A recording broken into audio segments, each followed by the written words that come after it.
Hello, welcome. It's HardLore time. How are you, my beautiful friend Bowen? I'm doing so well. How are you today, yellow shirt? I'm very excited. This is maybe the most fun I've ever had putting a list together for the show. No kidding. Yeah. All right. Well, I love that. Because, like, people make playlists every day, you know? Yes. It's common. Oh, let's make a video playlist for this. Yes, I mean, of course, absolutely. Check it out in the comment section below. But, dude, this is like this is Hardcore 101 we're doing. This is kind of, this is my favorite thing. Getting together with the boys and the girls, sitting in a living room, putting on hardcore videos and talking about Mosh style. Yes. Riffs, do a guy's hair at that certain time. Style, who you spot in the pit, like, holy there's Chaka. Yeah. And, you know, that's going to happen a lot in this episode. But we are talking about today our favorite hardcore live videos of all time. Of all time. Do you have yours in any particular order? I have, like, no until a definite number one. Okay. Okay, I'll do the same then. Okay. That's great. This is history here, you know? And you'll see in one of the videos I will show you, the conversation is about how, like, no matter how good hardcore is now, and when you find it, the roots are always going to be important. Oh, is that not the whole idea of what this episode is about? That is the whole idea of what this episode is. This is the roots of live hardcore music. Some of it is from the 80s, some of it's from the 90s, a little bit from the 2000s. Yeah. But this is history, okay? And I don't know, we're excited to share these things with you if you've never seen them. If you have seen them, you already know. Tell us below about your experiences at these shows. If you're at these shows, tell me more. I'm dying to know more. I'm going to start real quick with one from a band we obviously love. Straight out of Brooklyn. This is Merauder, live at CBGB 1992. Straight out of Brooklyn, this is Merauder. Tear shit up. Set it off, son.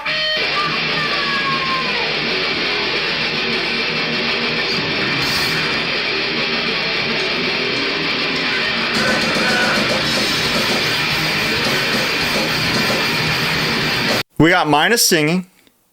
We got them sounding like a band that practices 3 days a week. And you can hear in this performance that what Paris's view from his episode that he did with us on Merauder, Paris May, who produced Master Killer, is not entirely accurate because, like, Fear of Sin sounds the same. Take by Force sounds the same. Besiege the Masses is mostly the same. There's little nuances that change that I'm sure he helped them tighten, but, like, Merauder is Merauder right away, with or without Jorge, even, you know? It's in the drumming, and it's in just the riffs. Absolutely. Marauder's interesting too, and you could see that if there was different drums underneath the riffs, you could say this about a lot of stuff, but I think particularly with Merauder, if it was just like death metal drumming underneath the riffs, it'd be a completely different band. Yeah, it wouldn't be a hardcore band at all. At all. So, and that was a thing Paris shared, that, like, he would suggest things and they'd be like, no, that's not death metal. And he'd have to be like, well, you aren't that. You're Merauder. Wow. And I think that's what they did by the end. You got Saab looking like a superstar. Yeah. You have a previously unreleased track called Extreme Fallacy that they play towards the end of the song with an insane breakdown in it. This song is now out. You can find it on the Minus compilation years record. Minus says that this is the first CB's matinee, which in a while, I'm assuming he means, which is cool because he's clearly talking. He's saying things like, hey, if you fight, you're a pussy. We're moshing here together exclusively. Don't ruin this venue, which is obviously now gone. But it's crazy to see back kind of in real time the way these things went. I love it. Great pick. I love this video. And it's crazy that I said the same when you guys came back to LA after you got your of course. trailer stolen. That's how I started your set. I said straight out of motherfucking Chicago. This is Merauder, or this is Harm's Way. Yeah. There's video of this from CBGB's in 1992 and not of that. It's a miracle that some of these things were filmed. That's such a good point, because really you have to think about who's filming it and then who's taking care of the tape. A guy the guy who owned the camcorder is filming it. Yes. And the tape surely sat in a drawer for 10, 15 years a lot of the time. And what's also cool is, like, I don't know if you guys, like maybe some of the younger viewers, listeners don't realize this, but like there was an era of tape trading. Like James had the Floorpunch Final Mosh cassette tape, and when we would go to James' house, we would watch it. And that's how you'd watch it. That's how you'd watch it. YouTube wasn't around, you know? So the fact that some of these things, like you said, made it is fucking incredible. It's a miracle. We're lucky to have them. My first pick is kind of what the genesis for the idea of this episode. I recently rewatched the New York hardcore documentary, and there's a show that happens at Coney Island High in 1995. District 9 plays, 25 to Life plays, but the Madball set in particular is so fucking awesome. What can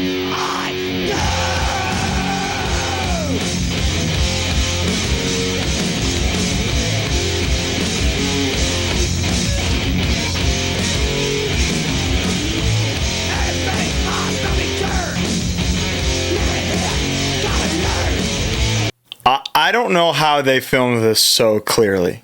It's incredible, yeah. Dude, it's like 4K 60. It's crazy. It's awesome. It looks better than the rest of the documentary. So maybe we did have a different camera set up because it was static. But then there's shots from behind the band. But, you know, you got Henderson, you got Stigma, you got Hoya. This is prime Madball. Yeah, prime Madball. Beautiful stuff. I put a different Madball video. Good. Because I knew that this would be on yours. Yeah. This is amongst the greatest things ever recorded by human beings. Ever. Really. They open with Set It Off.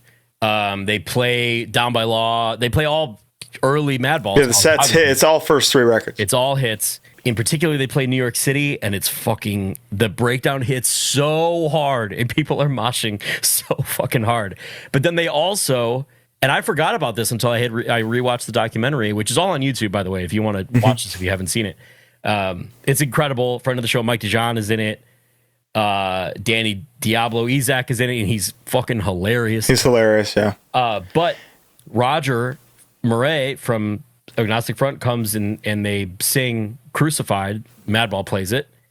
And then in like a little quick snippet interview, Roger's like, oh yeah, I like fell through the stage and broke my back during that. So I'm at the hospital now. It's just like, what? And you go back and watch and you see him fall, and I guess that's the moment. But he broke his back. You also have Rick to Life of sound mind, rational, normal guy. Seems very friend to all at the time. Yeah. It's truly a fascinating watch. If you've not seen the New York hardcore documentary, give it a shot. But yeah, that's my first pick. Great first pick. Huge first pick. Thank you. My next pick is surely on yours, but we've got to just talk about it. The Floorpunch Final Mosh.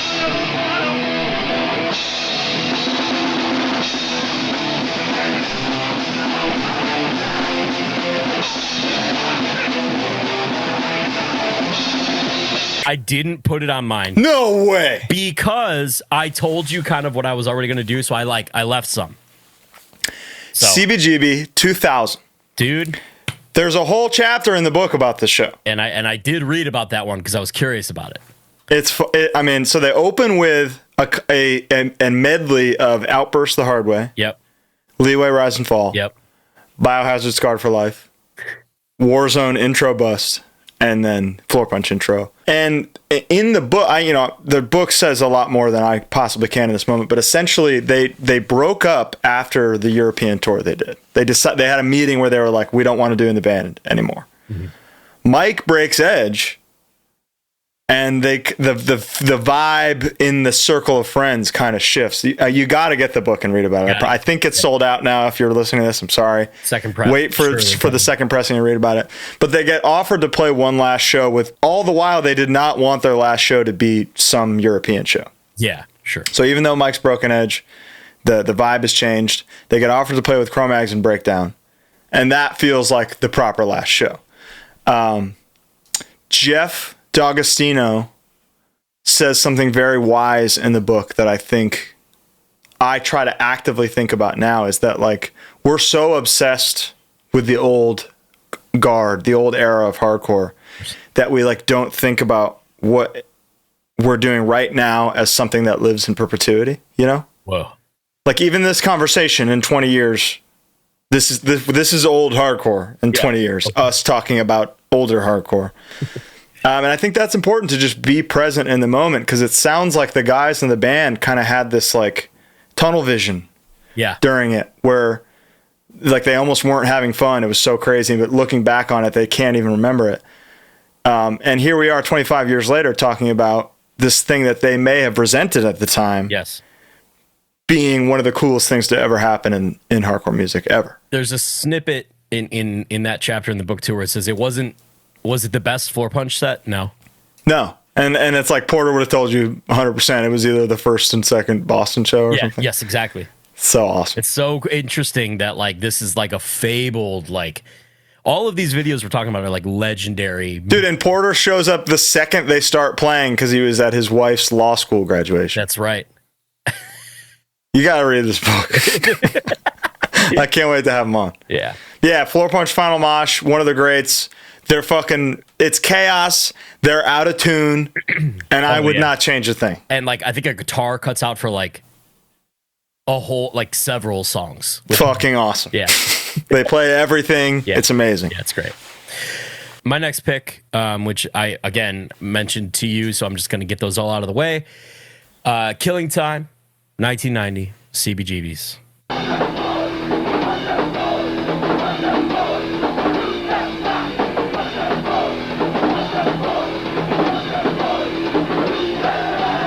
This is on my list as well. Okay. So we got a couple of these then.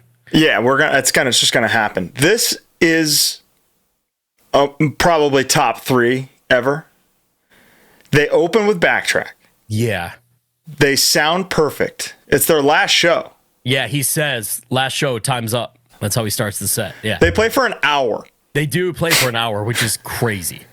And dude, this show has the craziest assortment of people and like New York hardcore legend. Like Pete and Lou from Sick of It All are on stage rocking out. Yeah. Chaka's in the pit for every band ever. That is the one constant through all these things, is that Chaka is moshing.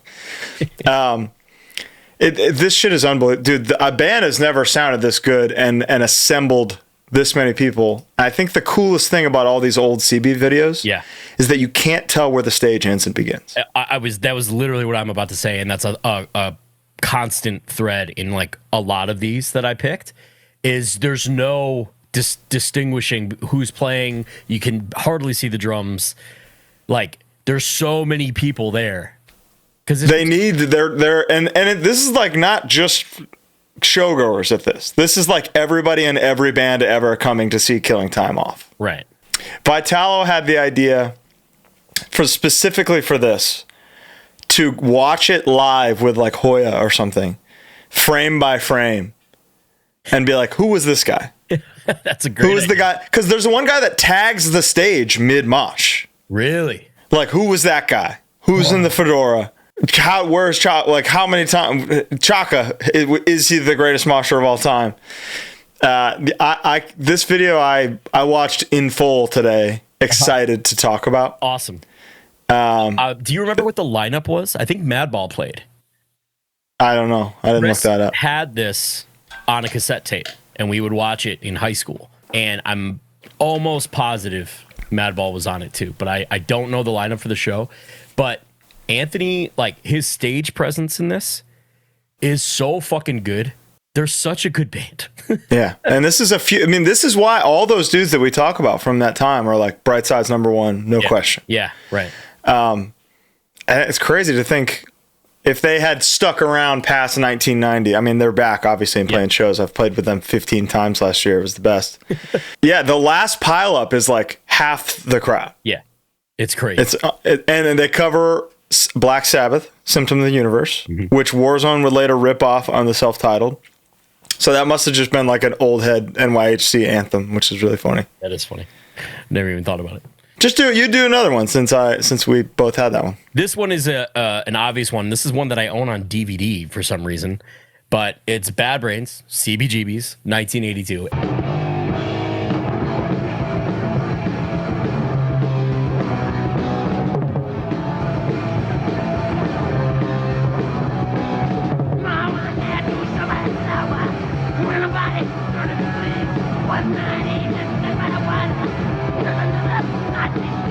HR is a fucking god in this Yeah. video. They open up with Big Takeover, and the second it kicks in, he's like skanking with the mic stand, and it looks so effortless and cool. And you can tell that everyone who's like watching, who's like lining the stage, is like so excited. And like, Yeah, these so are happy. Bad Brains are gods to gods. You know, anybody that we look at as like a musical hero of ours has that same reverence for the Bad Brains. The whole set is on YouTube. All of this stuff is obviously all on YouTube, and it'll be It's all linked below as well. And so it's all there. Please watch this. It is in almost any like documentary sense about early punk rock. Every band in hardcore, every band talks about the Bad Brains with like such high regard, and like, yeah, they were so good. There's one with Ian where he's like, yeah, Teen Idles played with Bad Brains, and I hated my bass sound, bad amp, bad bass, whatever. And then Daryl played the same one, and it just sounded incredible. And it's because they were just like just such great musicians, Totally. with such a cool way to approach this kind of music. They changed the game. They changed the game, and Changed many games. and they were doing it so early. They were around. They were like vets at this point. Yeah, You know, this is 82. it's true. I love all the stories of old hardcore guys, seeing them set up, not knowing a thing about them. And then by the end of the set, they're like, well, this is obviously the best band in the world. This is clearly my favorite band. I love it. Yeah. Speaking of hardcore influence with reggae parts, this next video is Underdog at CBGB 1988.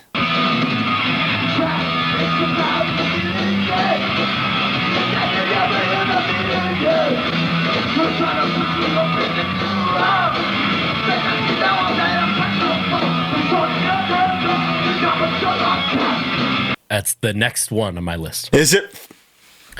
At minute 32, Richie says, yo, Anthrax, we're not like you. You, dude, because he's talking about Anthrax trying to copyright or trademark the New York hardcore Symbol. logo. Dude, the stage dives in this, Richie's voice being a little raspy, so he sounds like this the whole time. Yeah. The crowd is moving like an ocean during mass movement. So this is exactly why I put this on. There are two bouncers on stage for the whole thing, but particularly in mass movement. And when that song kicks in, they are both like dancing, and they're both so into it. And Richie skanks, and it's so fucking cool. And I went down a rabbit hole to figure out who these bouncers were, like to your Vitalo's story point, and found one of them. And I follow him on Instagram now. He's just like an old New York skinhead guy who is just like, he's in the Killing Time video. He's in so many. He's the one that's on stage and he looks like the most jacked man alive. There's two. I believe he's the other guy. Okay. The most jacked man alive. It looks ridiculous. He's so jacked. Yeah. I believe he's another guy. Okay. It's hard to know, but I had tweeted about this. People said, "Oh, that's this dude." So I got pointed in his direction. The vibe for mass movement in particular is so awesome. I agree. It's one of those shows where when people ask like, "What's a show you would like want to go to?" and like Time Warp Tour or whatever, this would be one. I agree. I feel the same about this and one that I'm going to say later. But I can't imagine like listening to just how tight they are. How literally perfect they sound. Yeah. I can't imagine watching this in 1988 and not thinking like, well, this is obviously going to be the biggest band in the world. Right. Yeah. Like this is the best form of hardcore currently existing. He does the entire back-to-back chorus a cappella. They close with Negative Approach. I love It's About Who You Are. It's About Who We Are. This song's called Underdog. Oh my God. Unbelievable, dude. But yeah, the hard stance of Yo Anthrax, we're not like you is like that. It's so perfect. It's perfect, dude. Yeah, I agree. I didn't expect that the first time I saw it, and it changes the context of the song forever. Yes, as you listen to it. Yes. Ooh boy. Should I do another one now? Since we both had that one. Perfect. Yeah. All right. This is All Out War, Poughkeepsie at the Chance in 1997. Had to put the goats on there, the hardest band ever.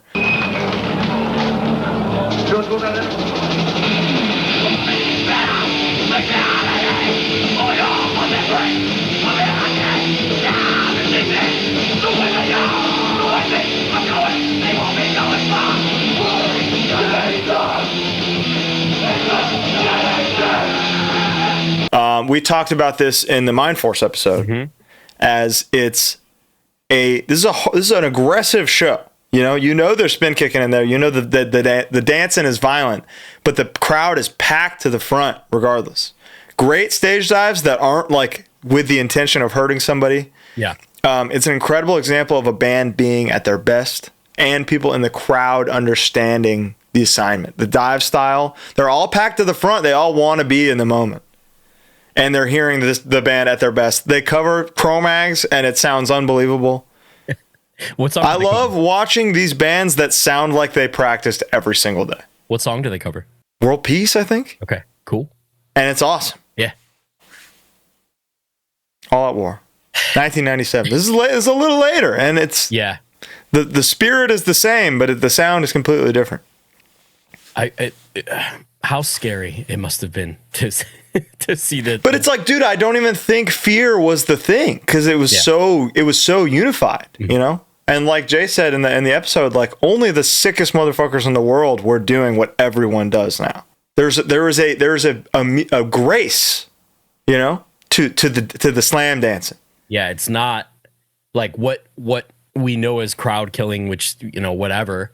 Crowd killing is just moshing now, and that's crazy. Yes, because you should. I mean, if you're just a guy, crowd killing somebody's friend and they beat your ass, you probably deserve it. Probably. Yeah. You watch all these old videos and it's just not a thing. Grace, style should be number one. Violence is great. Violence is the best, but it should come second to the style. Really, if somebody hits you hard as fuck and they looked cool, you're probably going to forget about it. Wow. Profound. Yeah, that was. If it looks like shit, we got to kill that guy. You know what we really need to get rid of? I think we've talked about it before, but I've been reminded of it. The joke getting on stage and going across. I mean, we've talked about it at length. It needs to go. If you see something, say something. Okay, we gotta eject these people. See it, say it. It's over, man. Yeah. This is a short one. This one's a little out of the box. It's not a full set, and it's from that piece of shit, The Beat, but Cro-Mags. Oh yeah. 1986.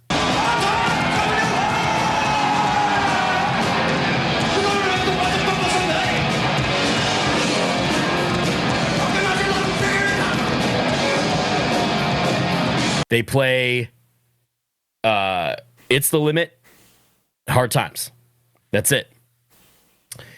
It was filmed in a feature film. Yeah. They I believe it's after they got off tour with Venom and Motorhead, which like wasn't a great tour for the Cro-Mags. Yeah, we talked about it, right, with Paris? Yeah, I believe so. And at the very end of that tour, they had to get to the Ritz, is where I think it was filmed. And they didn't know, it was just a show that they were going to film. It wasn't like a thing. It wasn't like the movie filled that room. It was a Cro-Mags show. Right. And it was packed. And they were very much like, this is where they got the term, the Cro-Mag army was there.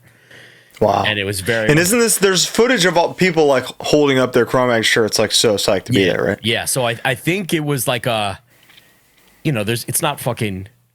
I don't know if there's pre-sales or what's going on back in the day. It's 86. I don't really. Yeah, they're lining up around the block. I mean, and so this is 86. So this is right around Age of Quarrel. Yes. And everybody we've talked to was like this. They were the band. This was it.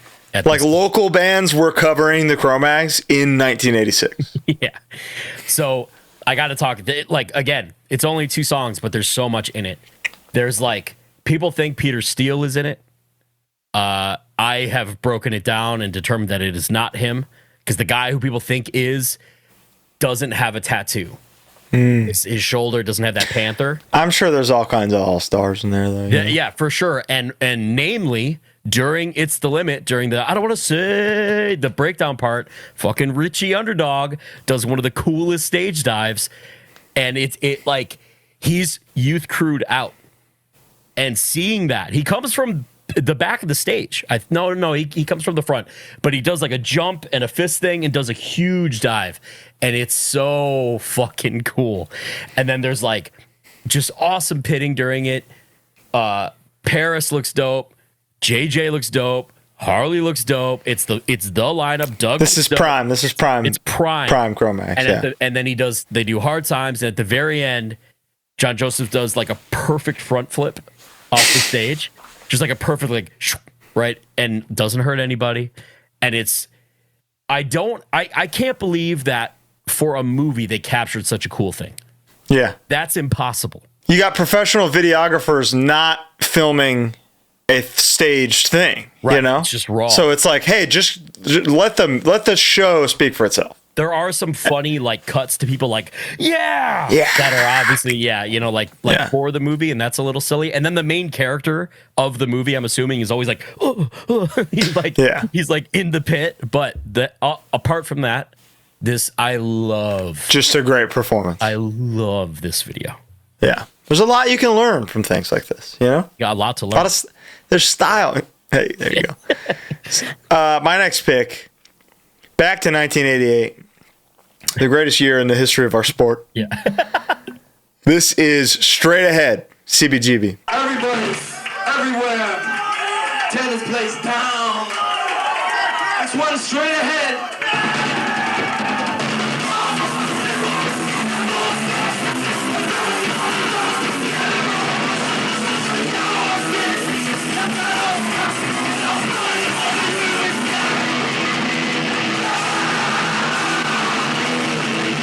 We have a lot of the same ones, man.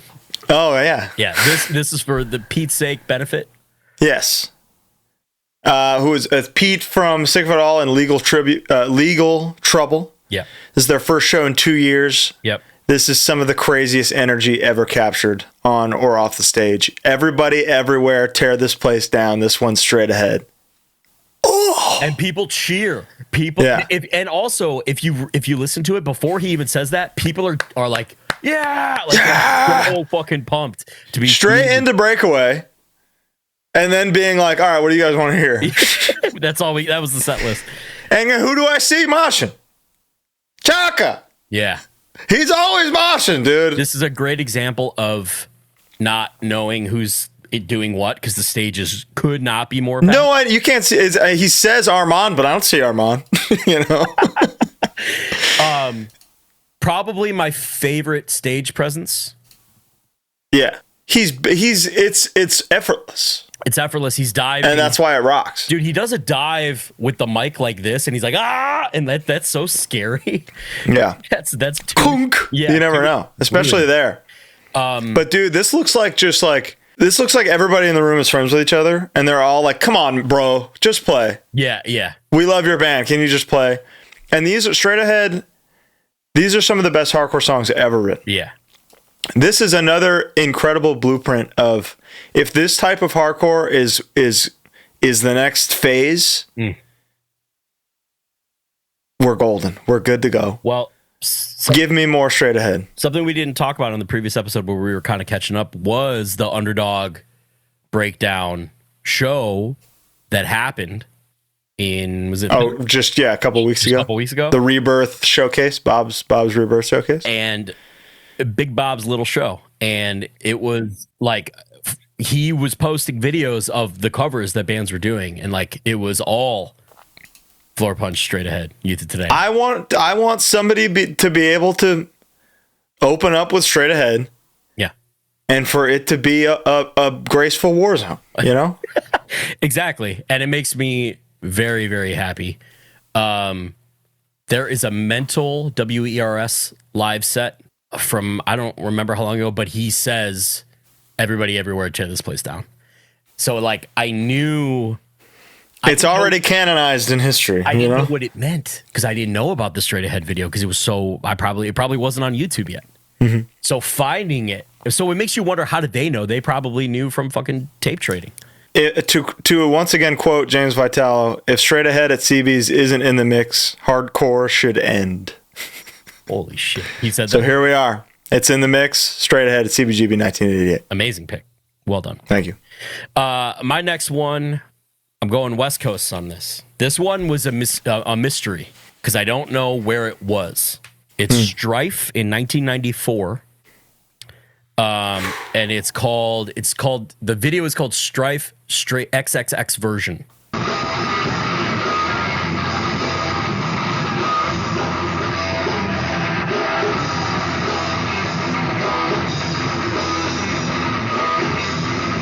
That's it. Like I can't find any info on it.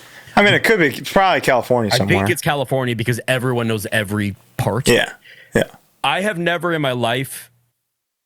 Somebody in the comment says there's a dive every 0.3 seconds. I have never in my life seen more perfect stage diving and like perfect crowd participation in the way that like I prefer. And that's why we study these things so intently. There's like cannonball front flip dives. There's perfect sing-along dives. Rick is diving like a madman. They're playing tight. Like it's so. I remember finding that video on like LimeWire way back in the day, and just being like, "Oh my god!" Meanwhile, the dance floor, is chaos because they're playing these hard ass pit parts, dude. This video was like a gem for me, and I had a hard time finding it because it's so like vague, but I found it, and I have Strife XXX version. You could go either way, you know. Could be a lot of different results. I know somebody close to me who got caught with naughty videos on their family computer, and they played it off by saying, "I looked up XXX like straight edge," and it worked. It worked. Not me. Wasn't me. I was about to say, is his name rhyme with low booters? No, it wasn't me. But very quick thinking on that person's part. Gotcha. Yeah, that's genius. Back to something that was said in the Underdog video. I believe the show ends and somebody says like, "Go home, you guys fucking stink," or something. That's awesome. It is. And if only at that time. It's funny to think that I thought, oh, this would be a good time. I should say something, as though you didn't plan on that. It's so awesome to think what could have happened in that room and how less bad it could have stunk if they had access to manscaped.com at that time. Of course, I don't think .com even existed. But that is why if I could pick anywhere in the world, as you said, to go back, it would be 1988 to drop a big barrel of Manscaped crop revivers and preservers and the body wash, everything. Because I have access to code HardLore, so I get 20% off and free shipping, which could apply interdimensionally and intertimely. Of course. And like, hey, there's skinheads. They need to shave their heads. And thank God there's a fucking hair trimmer thing. The bald guy. The bald guy tool. Yep. You wouldn't believe that thing. Skinheads, if you're listening, Manscaped is perfect for you. You can get the baldest you've ever been with this beautiful tool, and you can get 20% off with code HardLore, free shipping. This episode is also brought to you by Mad Vintage. Anything we've mentioned today, hardcore, metal, punk, and beyond. Yeah. All of our favorite bands, you can find something from there right now. Go to maddvintage.com. Code HardLore15, you're getting 15% off, and this stuff adds up because the vintage shirt market is out of control. It's out of control. Maybe that's our fault. Maybe. And also important to keep in mind that Luke at Mad Vintage is looking to buy the stuff that you don't want. Get a hold of him. That's right. So if you're in these videos and you're down here commenting, I was at this. Yeah. Hit up Luke. Well, give him whatever shirt you were wearing in this video. Yeah. I'll take it. Yeah. And then the cycle will continue. You got to keep and it'll be beautiful. Of course. Also keep in mind, please, he will be at LDB. He will be at Tie Down. He will be at Furnace Fest. He will be at others. Follow his Instagram to find out what he's up to. That's right. He's a vending machine. He's out of control. So are we. But we're a little more in control because of AG1. Isn't that right, Bo? Did you enjoy your AG1 today? Every day. That's the first thing I do. Empty stomach. Little green powder. 12 to 16 ounces of ice cold water. I suck it down. I'm feeling good. That's the rules. That's it. drinkag1.com/hardlore is how you can get started on your health journey. Listen, we're 4 months into 2025 now. It makes you sick, but it doesn't have to make you physically sick. Only sick in the mind, because AG1's got your back. All the daily probiotics, prebiotics, all the biotics you need, AG1's in there. Get your shit together, okay? What do they get if they use the link? They're getting 5 free travel packs for all these festivals coming up, all these shows coming up. You got to take care of your immunity, okay? You want energy for the pit. so that you can learn to dive like Chaka. You want to get more like Chaka? I bet you he's drinking AG1. What else do they get? They get a year's supply of vitamin D and K drops. Wow. And Lord knows these venues are dark. The sun is blinded. We got to get them AG1. Back to the conversation. What were we talking about? Strife was the last one. So you're up. Speaking of Strife, Victory Records. What other band is synonymous with Victory Records, Bo? Hatebreed. Little motherfucking band called Goddamn Hatebreed. This is Hellfest 2001.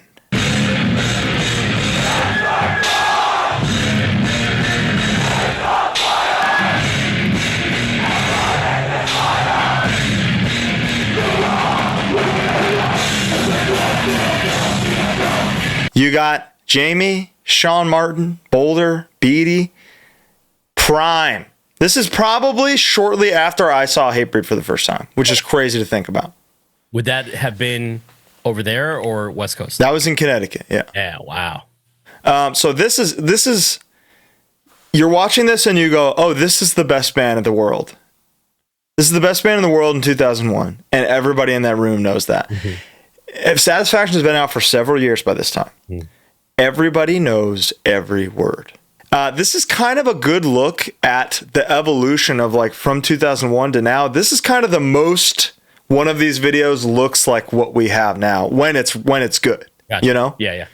This should be what it always looks like. Slammed to the front, singing the words, people dancing back there. Yeah. Come on. While the tightest band on earth is playing these songs. I'm remembering all the Hellfest DVDs now. And thinking about this set, you kind of forget how perfect Hatebreed was.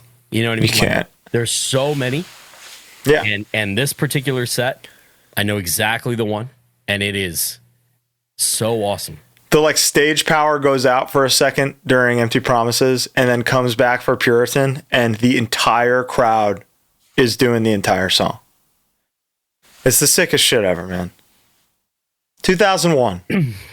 Great pick. Spin Kick Odyssey. There we go. All right, here's my Marauder pick. Hit me. 1996 Marauder at the Wetlands.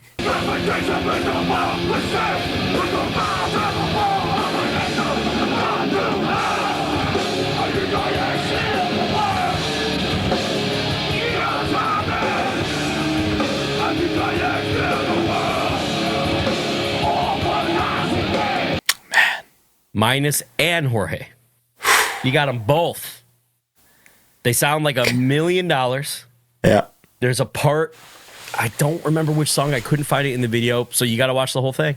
But there's a part where they're singing like a not Minus song. They play a non-Minus song, and Minus gives Jorge the mic, and Jorge sings into both mics. Both mics, yeah. And it somehow doesn't feed back, which could only happen to the Master Killer. It's so awesome. And this is Master Killer's been out for over a year at this point, or at least a year at this point. And like it's so you can from all the old Marauder videos, they were like this local ass band, this little miracle of bands playing these unbelievable songs that nobody else could play that hadn't really broken through yet. And by this time, they've just kind of been established post Master Killer, and they're doing songs with the original singer. You know, there's a funny moment. They start playing, they open with Time Ends, and there's reverb on the snare in a live setting. It sounds so good. And you see Jorge go and talk to Minus and like shake his hand and say what's up. And you see Minus kind of go, And I can only imagine it's like, you gonna sing something? He's like, yeah, maybe, you know. Because then he starts singing like halfway into the first verse. Yeah. It's not like he just like grabs a mic and all of a sudden he like wasn't a plan. It seems like it wasn't. Or it was a plan, it was a bit, you know? Yeah, it's so awesome. The pit is scary. Pit's scary. This is 96 is when it starts to be. Yeah. Dudes are dying in the pit. Yeah. This is Horseshoe because it had to be, you know? Yeah. So it's kind of a different vibe crowd-wise, but it's such a wonderful cross-section into this era of the band that we love so much. Totally. on the record that we love so much. Totally. In their absolute prime, sounding incredible. They sound great. They sound perfect. They're seasoned by this time. They're definitely touring Europe 3 times a year, probably. Central Media, Master Killer, over 10,000 copies sold at this time or something. Speaking of which, Yeah. also at the Wetlands, Oh. 1993, Life of Agony. Yeah, dude.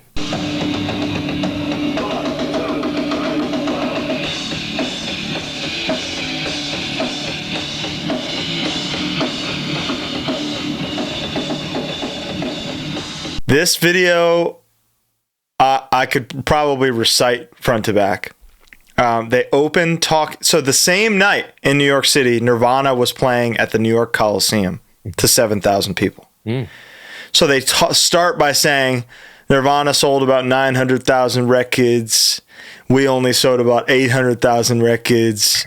So the 100,000 people who didn't buy the record are going to see them. And then they start playing to the craziest assortment of hardcore punk showgoers you've ever seen. And this is one of the fabled scariest Oh, it's horrifying. shows. Yes. Dude, there's skinheads chicken fighting. Yeah. Yeah. Yeah. It's crazy. It is legit the wildest assortment of every kind of hardcore punk person you can imagine. Joey's wearing a Biohazard self-titled shirt. It's incredible. It looks like there's 8 cabs on stage. Yeah. Yeah. And you can tell looking back at videos what band was going to break, Interesting. And you hear Life of Agony in this. They're in a different league musically, This would have changed my life if I was there. It did change my life in a way seeing it after, but dude, this is legit. I mean, you can see why Sal goes, "Oh, I got to quit Typo and just do this." This is crazy. Yeah, which is so wild, Wild to think about. All right. Great pick. My next one is one of my all-time favorite things because it only happened once, and it's called The Gathering of the Tribes. It was SSD going down south, and they played a show in Camden, New Jersey with Minor Threat. Hey, pardon this quick interruption, everybody. We just wanted to chime in here. This episode was recorded before we found out about the passing of the late, great Al Baril. And we just wanted to say a few words of condolences for him and his wife, Nancy. Yeah. Ever since I found out about the early Boston scene and Al's impact on stuff, he's always been sort of a hero of mine, which feels a little silly to say, but it is appropriate. And I'm happy to have been able to connect with him a little bit before his passing last year. And he gave some kind words and some blessings for the show and for what we do, and said he digs what we do. He could tell we care about what we're doing. And he was really kind and really cool. And I'm just glad that he saw what we were trying to do and that we do respect and appreciate his impact as much as we do.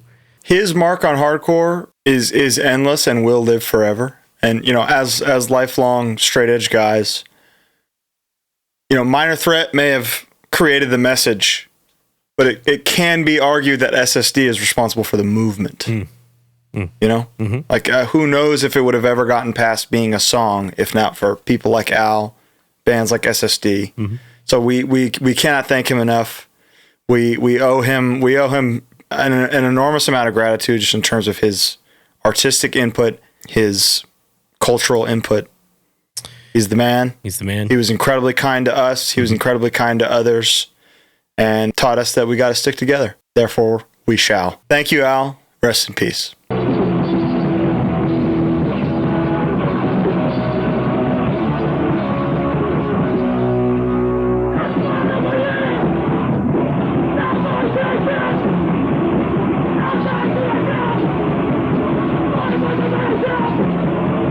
It was a time when 2 straight edge bands, which I don't know how you want to talk about Minor Threat as being a straight edge band, or, whatever, but they're the gods of it. No matter how you spin it, it came from them, And they played a show together. I think, if I'm not mistaken, Ian got hit by a car before the show, in front of the venue. Wow. There's in the How Much Art Can You Take SSD book, there's like a segment about it that this was like the gathering of the tribes. This was like, hey, we're all into the same thing. We're a little more extreme, but let's do it. We'll play a show together. And SSD is clearly like fans of Minor Threat, you know? If you watch the Minor Threat set, I'm specifically talking about the SSD portion of the show, just because like Al looks fucking incredible. Spring is on his shit. Al is doing this dive where he jumps and lands on his ass. It's like the craziest move. Whatever, but it looks awesome in pictures. Yeah. The songs go off the rails a couple of times where they just like stop because they're like, no, that's not the part. Like they don't play it right. We're just figuring out this whole music thing, guys. Give us a break. But if you watch the Minor Threat set, they play straight edge, and you see dudes in SSD shirts like singing along, and like they're like, "This is it. This is the thing." And it's just like a cool little like, oh, it happened. Like this kind of two ships passing like happened, you know? Totally. And I really, and it's weird to think about them existing in the same era, even, isn't it? Yeah, I know. And when SSD is like, hey, we're gonna take this message, yes, and we're gonna keep going. We're gonna evolve it, militarize it, and militarize it. Yeah, really beautiful, man. Minor Threat, what it's all about. That's why we're here. The homie Ian, new friend of the show, Ian. Okay, my second to last pick, is Madball, Wetlands, 1996. Remember a band called Agnostic Front?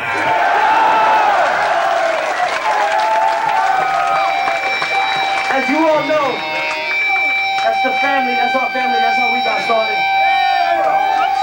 I'm gonna hand the mic over to my brother Raj, original bass player for Agnostic Front, Rob Kabula.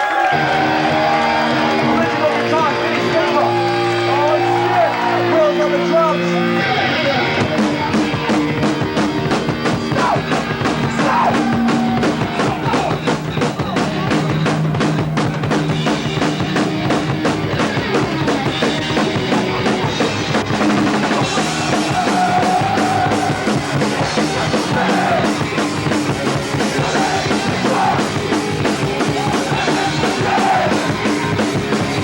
This is it.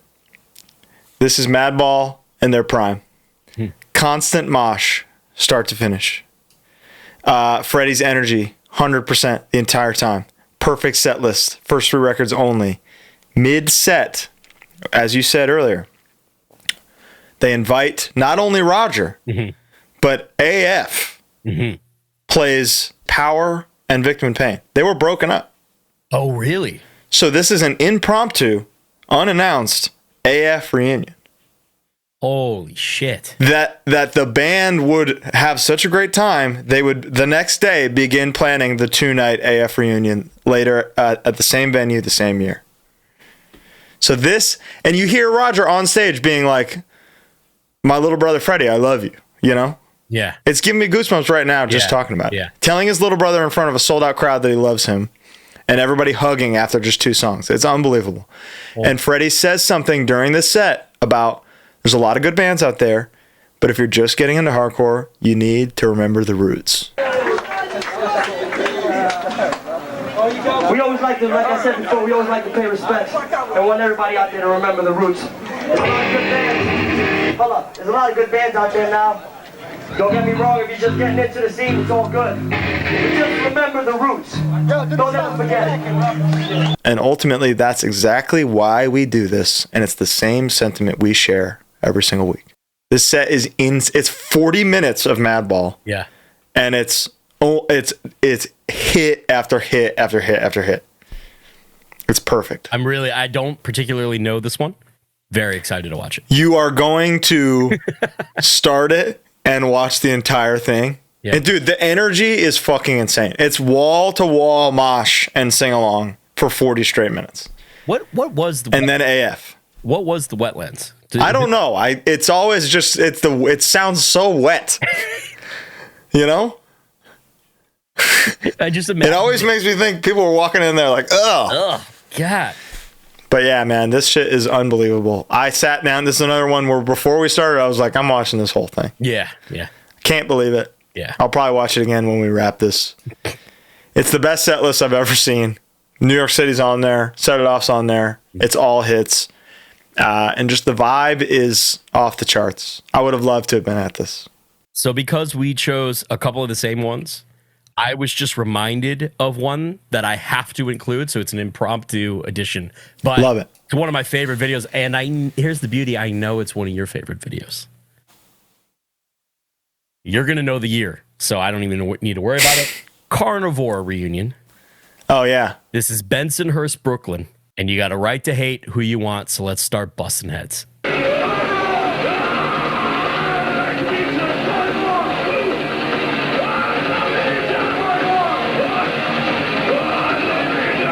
I have a live bootleg recording, and there is a live thing because Typo has been around, you know? Yeah. He's doing melodies in all these songs that did not exist before. Right.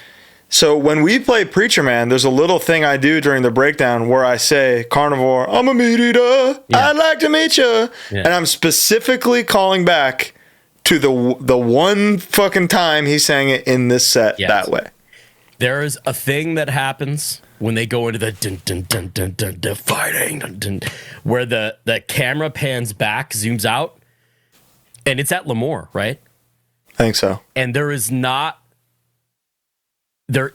a single person not moving. It looks fucking awesome. He sounds incredible. The band sounds incredible.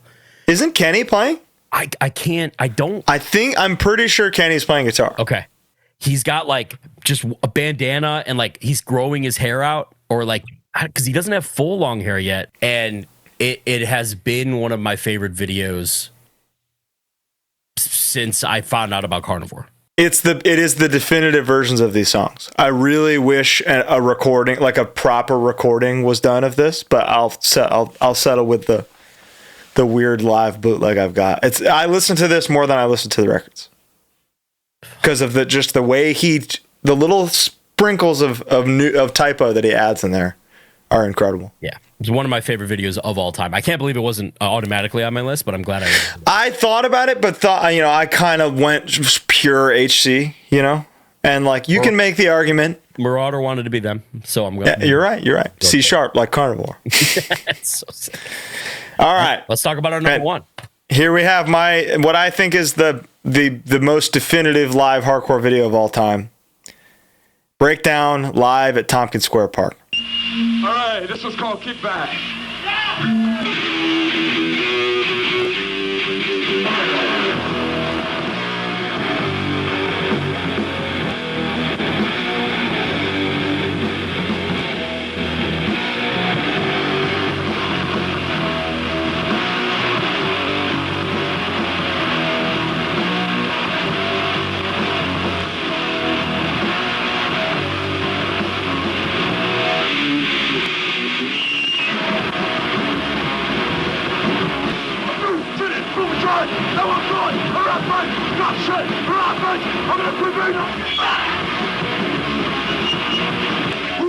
This is a year after the demo, Bo.